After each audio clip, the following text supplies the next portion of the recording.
और इस वक्त एक बड़ी खबर, पश्चिम बंगाल में विधायक दल का नेता शुवेंदु अधिकारी को चुना गया है। पर्यवेक्षक बनाकर देश के गृहमंत्री बीजेपी की तरफ से भेजे गए थे पश्चिम बंगाल। गृहमंत्री अमित शाह या बंगाल में बीजेपी के पर्यवेक्षक क्या कुछ कह रहे हैं, सुनते हैं। तो है कि हर नई सोनार बांग्ला के लक्ष्य को लेकर हम चले और बंगाल की जनता की अपेक्षाओं को पूर्ण करें। मित्रों, आज कवि गुरु की ये पंक्तियां सच होती दिखाई पड़ रही है। चित्त जेथा भय शून्य, उच्च जेथा सिर। जहां मन भय मुक्त हो और सिर गर्व से ऊंचा हो, ऐसे बंगाल का रास्ता आज प्रशस्त हो चुका है और बंगाल उस रास्ते पे चल। 5 दशक का लंबा समय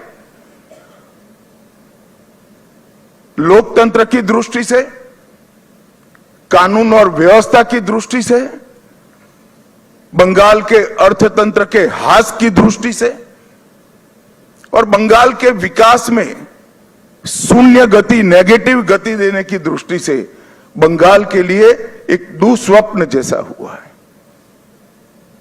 और हम सबका दायित्व है कि मोदी जी ने जो वादा दिया है बंगाल की जनता को, इसको पूरा करने के लिए हम हमारा सर्वश्रेष्ठ बंगाल की जनता को अर्पित करें, समर्पित करें। बंगाल की संस्कृति और बंगाल की परंपरा को 5 दशक से विदेशी विचारों से प्रभावित शासन से मुक्त कर फिर से एक बार रामकृष्ण ठाकुर, विवेकानंद, महर्षि अरविंद और कवि गुरु टैगोर की कल्पना का बंगाल बनाने की दिशा में हम आगे बढ़े। हम सबकी जिम्मेदारी आज से बहुत बढ़ती है। विनम्रता के साथ, जिम्मेदारी के एहसास के साथ किया हुआ परिश्रम ही ये मैंडेट का एक प्रकार से जनता को आभार के रूप में जवाब दे सकता है। मित्रों, आज बंगाल का विजय अनेक दृष्टिकोण से बहुत महत्वपूर्ण है। 100 साल की वैचारिक यात्रा के बाद गंगोत्री से गंगा सागर तक हर जगह पर आज भारतीय जनता पार्टी की सरकार बनी है। ये हम सब के लिए बहुत आनंद का विषय है। 1950 से जिस विचार की यात्रा को लेकर हम निकले और जिसके नेतृत्व में निकले, श्यामा प्रसाद मुखर्जी के नेतृत्व, उनकी ही जन्मभूमि में 1950 के बाद आज 2026 में श्यामा प्रसाद जी की ही पार्टी की सरकार बन रही है। ये भी बहुत महत्वपूर्ण है। जब 370 हटी तब देश भर के कार्यकर्ताओं के मन में खुशी की लहर दौड़ी थी, मगर मुझे कई वरिष्ठ कार्यकर्ताओं ने कहा था कि अभी भी कुछ कसक बाकी है। मैंने आश्चर्य से पूछा था, भला क्या बचा अब? तब उन्होंने कहा था, बंगाल में भाजपा का झंडा फहराना बाकी है। और आज मैं मानता हूं श्यामा प्रसाद जी जहां पर भी होंगे, मुक्त मन से नरेंद्र मोदी जी के नेतृत्व को वो आशीर्वाद देते होंगे, क्योंकि नेतृत्व ने भारतीय जनता पार्टी को गंगा सागर तक पहुंचाया, गंगोत्री से लेकर। 2014 से जो यात्रा निकली, ये अभूतपूर्व यात्रा है मित्रों। अपने पुरुषार्थ से, अपने कौशल से, अपनी प्रामाणिकता से जनमत को कैसे संजोया जा सकता है और जनमत को कैसे विस्तृत किया जा सकता है, इसका दुनिया भर के लोकतंत्र में सबसे उत्कृष्ट उदाहरण है तो 2014 से 2026 की भारतीय जनता पार्टी की यात्रा। सिर्फ विचार नहीं फैला, संगठन भी विस्तृत हुआ। सिर्फ संगठन विस्तृत नहीं हुआ, विचारधारा भी मजबूत हुई। और सिर्फ विचारधारा मजबूत नहीं हुई, इसके साथ घर घर तक विकास पहुंचाने का काम भी हमने बहुत अच्छे तरीके से किया। और पूरा देश आज इस बात के लिए हमारी पार्टी और हमारे नेतृत्व को, नरेंद्र मोदी जी को स्वीकृति देता है। मैं बंगाल की ही बात करूं, मैं ही अध्यक्ष बना था, उपचुनाव आया, हमारे अभी के अध्यक्ष समीक भट्टाचार्य जी एक उपचुनाव जीतकर हमारा खाता खोले थे। 2014 की बात कर रहा हूं। 16 में 3 हुए, 21 में 77 हुए और 26 में 207 के साथ आज हमारा मुख्यमंत्री बैठने जा। ये यात्रा जितनी भव्य है, आनंददायक है, मगर यात्रा का मार्ग जबरदस्त असहनीय पीड़ा से भरा हुआ है। मैं आज भूल नहीं सकता कि 321 भारतीय जनता पार्टी के देवतुल्य कार्यकर्ताओं ने अपनी जान इस जीत के लिए गंवाई है, विचार के लिए गंवाई। मैं देश भर में घूमा हूं पार्टी के अध्यक्ष के नाते। केरल और बंगाल इसके अलावे कहीं पर इस प्रकार की क्रूर हिंसा का नग्न तांडव मैंने नहीं देखा है। पहले कम्युनिस्टों ने और फिर टीएमसी ने। मैं आज हृदय के भाव के साथ वो सभी 321 कार्यकर्ताओं के परिवारजनों को, देश की करोड़ों करोड़ों जनता की ओर से और भारतीय जनता पार्टी के करोड़ों कार्यकर्ताओं की ओर से भावपूर्वक नमन करना चाहता हूं। आपके परिवार के स्वजन ने बलिदान देकर हमारे विचार को तो मजबूत किया ही है, हमारी पार्टी को तो आगे बढ़ाया ही है, मगर मैं विश्वास दिलाना चाहता हूं आपके परिवार के स्वजन का वो बलिदान पश्चिम बंगाल की सीमा को भी सुरक्षित कर पूरे भारत को सुरक्षित। ये विजय का एक और मायना है। आज त्रिपुरा में हमारी सरकार है, आसाम में हमारी सरकार है और बंगाल में भी अब हमारी सरकार बनी है।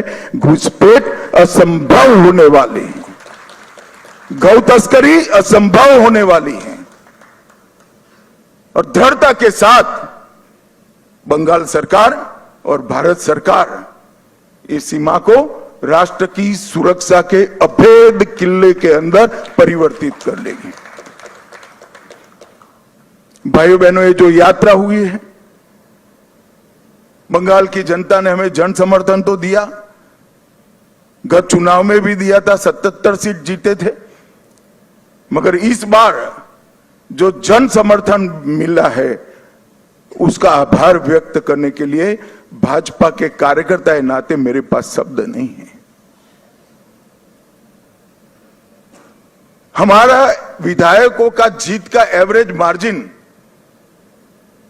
28,000 है। 28,000 वोट से हम सब जीते हैं, एवरेज निकाल देता हूं।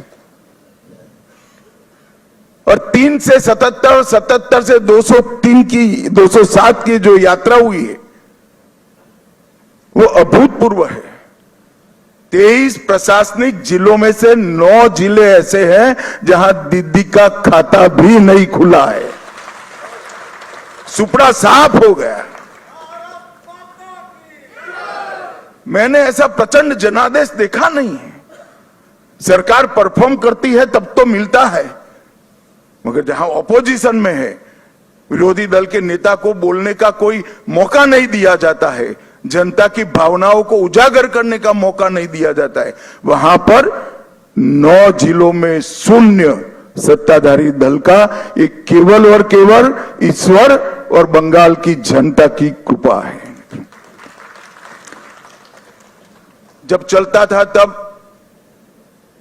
चुनाव आयोग पर ढेर सारे सवाल उठाए गए, न केवल टीएमसी, इनके सभी साथियों के द्वारा उठाए गए। मैं आज उन्हीं लोगों को बड़ी विनम्रता से पूछना चाहता हूं कि बंगाल में 93% मतदान हुआ है, जो आजादी के बाद सबसे ज्यादा है, और एक भी कंप्लेन टीएमसी की ओर से छापा मारने की नहीं है, बूथ कैप्चरिंग की नहीं है, एक भी नहीं है। 93% मतदान हुआ है, और जहां सैकड़ों लाशें गिरती थी चुनाव के वक्त, वो राज्य के अंदर एक भी मृत्यु के बगैर दोनों चरण समाप्त हुए हैं। मैं आज चुनाव आयोग के तहत काम करने वाले सभी सुरक्षा बलों को, बंगाल सरकार के सभी कर्मचारियों को और बंगाल पुलिस को भी हृदयपूर्वक अभिनंदन देना चाहता हूं कि आपने जो काम किया है, इससे विश्व भर में लोकतंत्र का मैसेज गया है। 23 जिलों में से 20 जिलों में भाजपा नंबर 1 पार्टी बनी है। एक भी जिला ऐसा नहीं है जहां हमारा विधायक नहीं है।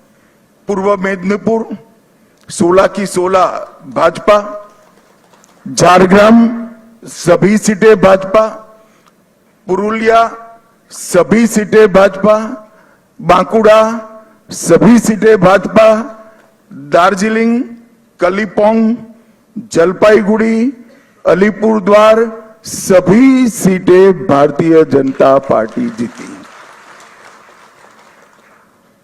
और आप लोग तो जीते हो, मेरे लिए बहुत आनंद का विषय है, मगर भवानीपुर की जनता का भी मैं बहुत बहुत धन्यवाद करना चाहता हूं। शुभेंदु दा ने गत चुनाव में दीदी को नंदीग्राम में हराया था। मैंने दीदी का एक इंटरव्यू देखा था, वो कहती थी मैं इनके गढ़ में लड़ने के लिए चली गई। दीदी, इस बार तो शुभेंदु दा ने आपके घर में आकर हराया है। मैं भवानीपुर की जनता का भी बहुत बहुत हृदयपूर्वक धन्यवाद करना चाहता हूं। मित्रों, इस जीत का महत्व भारतीय जनता पार्टी के लिए पार्टी के विस्तार तक सीमित नहीं है। इस जीत का महत्व हमारी आइडियोलॉजी के एक्सपांशन तक सीमित नहीं है। इस जीत का महत्व भाजपा एनडीए का 21वां राज्य आए इस तक महत्व नहीं है। इस जीत का महत्व है, इस जीत ने राष्ट्रीय सुरक्षा में जो सबसे बड़ा छिद्र था उसको भरने का काम किया है, वो महत्वपूर्ण। भारतीय जनता पार्टी का वादा है बंगाल की जनता को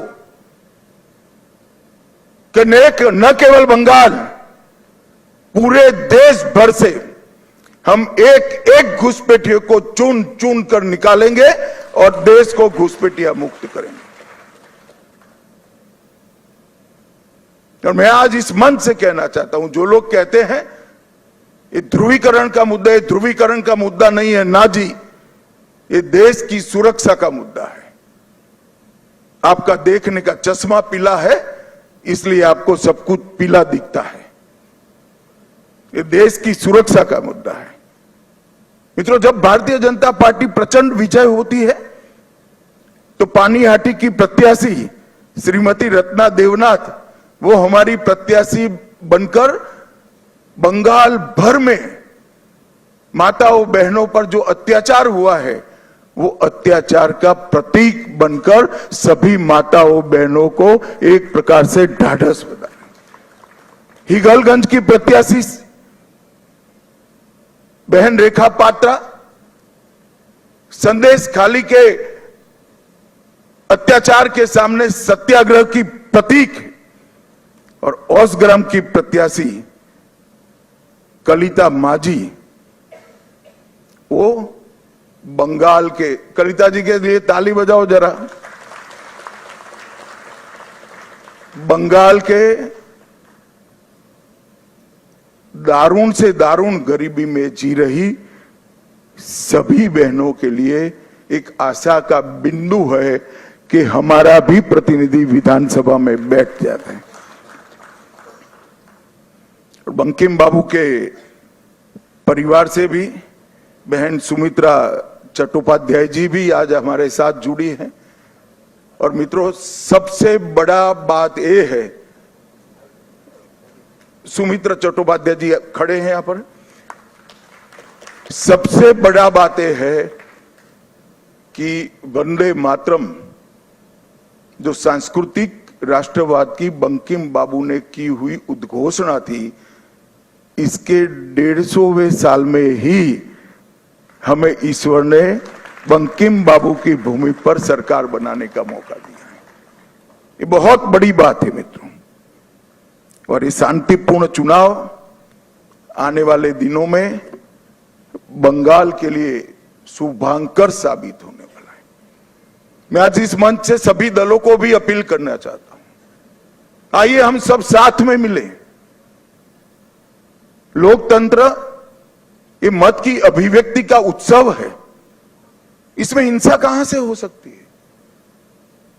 देश के सभी राज्यों में हिंसा समाप्त हो चुकी है और भारतीय जनता पार्टी की विशेष जिम्मेदारी है, साथ में सभी दलों का सहयोग भी चाहिए कि ये सरकार बनने के बाद किसी भी चुनाव में घपलेबाजी और हिंसा का समाचार देश भर में पहुंचे नहीं। ये हमारी जिम्मेदारी है मित्रों, और इसी के लिए हमें मैंडेट मिला है।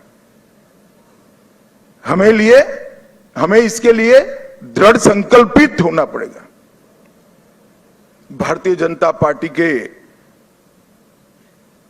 कार्यकर्ताओं की एक धैर्यपूर्ण साधना के कारण ही आज ये सिद्धि भारतीय जनता पार्टी को प्राप्त हुई है। हम जहां जहां शासन में आए वहां चुनाव में पारदर्शिता लाए हैं। जहां जहां हम शासन में आए वहां पर हिंसा मुक्त चुनाव हमने कर कर दिखाए हैं। और ये हम सबकी जिम्मेदारी है कि आने वाले समय में जनता का मत भय के बगैर अभिव्यक्त हो पाए, ऐसा वातावरण हमें बनाना चाहिए। और मैं आज इसमें सभी दलों का सहयोग भी मानना चाहता हूं। मित्रों, आज मैं कांग्रेस पार्टी की भी बात करना चाहता हूं। कई साल से कांग्रेस पार्टी चुनाव नहीं जीतती है कई जगह पे, और अभी अभी उनको मालूम पड़ गया है कि चुनाव जीतना तो अब असंभव है, तो चुनाव की प्रक्रिया को ही कलुषित कर दो, बदनाम कर दो।